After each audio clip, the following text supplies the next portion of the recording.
a chronological Bible in 365 episodes. This is episode 111, continuing in 2 Samuel 3. Now it was so, while there was war between the house of Saul and the house of David, that Abner was strengthening his hold on the house of Saul. And Saul had a concubine whose name was Rizpah, the daughter of Aiah. So Ishbosheth said to Abner, "Why have you gone into my father's concubine?" Then Abner became very angry at the words of Ishbosheth and said, "Am I a dog's head that belongs to Judah?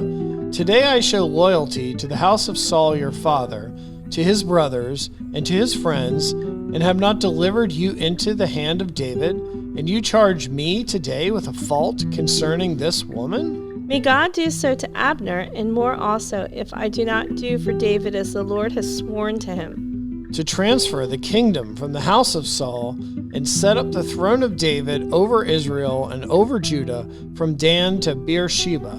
And he could not answer Abner another word because he feared him. Then Abner sent messengers on his behalf to David, saying, "Whose is the land?" saying also, "Make your covenant with me, and indeed my hand shall be with you to bring all Israel to you." And David said, "Good, I'll make a covenant with you, but one thing I require of you. You shall not see my face until you bring Michal, Saul's daughter, when you come to see my face." So David sent messengers to Ishbosheth, Saul's son, saying, "Give me my wife Michal, whom I betrothed to myself for 100 foreskins of the Philistines." And Ishbosheth sent and took her from her husband, from Paltiel, the son of Laish. Then her husband went along with her to Bahurim, weeping behind her. So Abner said to him, "Go return." And he returned. Now Abner had communicated with the elders of Israel, saying, "In the time past you were seeking for David to be king over you.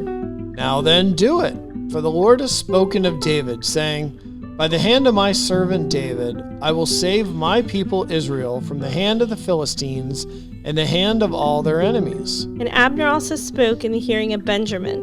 Then Abner also went to speak in the hearing of David in Hebron all that seemed good to Israel and the whole house of Benjamin. So Abner and 20 men with him came to David at Hebron, and David made a feast for Abner and the men who were with him. Then Abner said to David, "I'll arise and go and gather all of Israel to my lord the king, that they may make a covenant with you, and that you may reign over all that your heart desires." So David sent Abner away, and he went in peace. At that moment the servants of David and Joab came from a raid and brought much spoil with them. But Abner was not with David in Hebron, for he had sent him away, and he had gone in peace. When Joab and all the troops that were with him had come, they told Joab, saying, "Abner the son of Ner came to the king, and he sent him away, and he is gone in peace." Then Joab came to the king and said, "What have you done? Look, Abner came to you. Why is it that you sent him away, and he has already gone?" "Surely you realize that Abner the son of Ner came to deceive you, to know you're going out and you're coming in, and to know all that you're doing." And when Joab had gone from David's presence, he sent messengers after Abner, who brought him back from the well of Sirah. But David did not know it.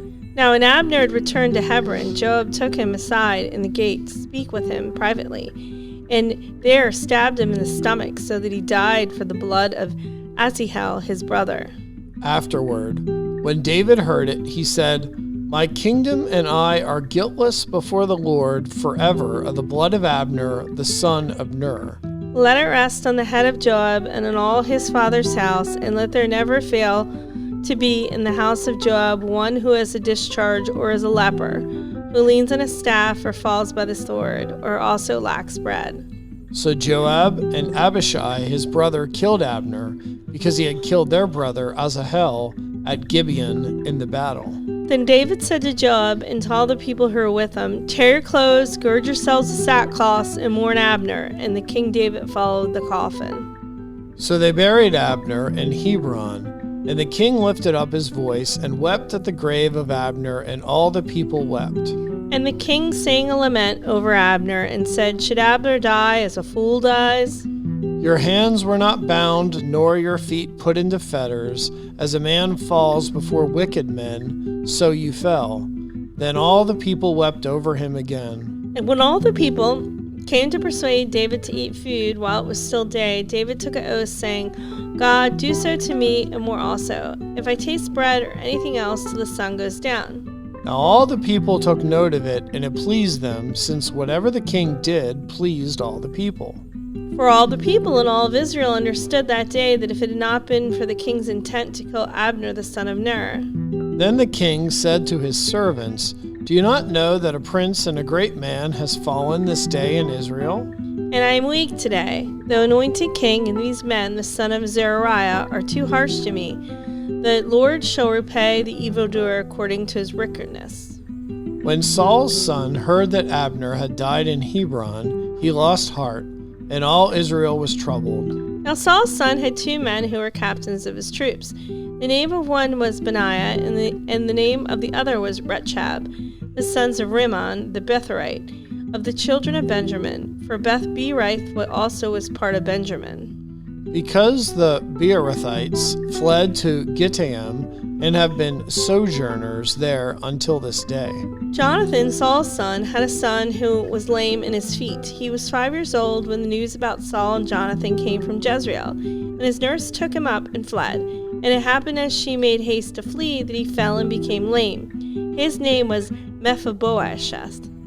Then the sons of Rimmon the Beerothite, Rechab and Baanah, set out and came at about the heat of the day to the house of Ishbosheth, who was lying on his bed at noon. And they came there all the way into the house as though to get wheat, and they stabbed him in the stomach. Then Rechab and Baanah, his brother, escaped. But when they came into the house, he was lying on his bed in his bedroom. Then they struck him and killed him, beheaded him, and took his head, and were all night escaping through the plain. And they brought the head of Ishbosheth to David at Hebron, and said to the king, Here is the head of Ishbosheth, the son of Saul's, your enemy, who sought your life. And the Lord has avenged my lord the king this day of Saul and his descendants. But David answered Rechab and Baanah his brother, the sons of Rimmon the Beerothite, and said to them, As the Lord lives, who has redeemed my life from all adversity. When someone told me, saying, Look, Saul's dead, thinking to have brought good news, I arrested him and had him executed in Ziklag, the one who thought I would give him a reward for his news. How much more when wicked men have killed a righteous person in his own house, on his bed? Therefore, shall I not now require his blood at your hand and remove you from the earth? So David commanded his young men, and they executed them, cut off their hands and feet, and hanged them by the pool of Hebron. But they took the head of Ishbosheth and buried it in the tomb of Abner in Hebron.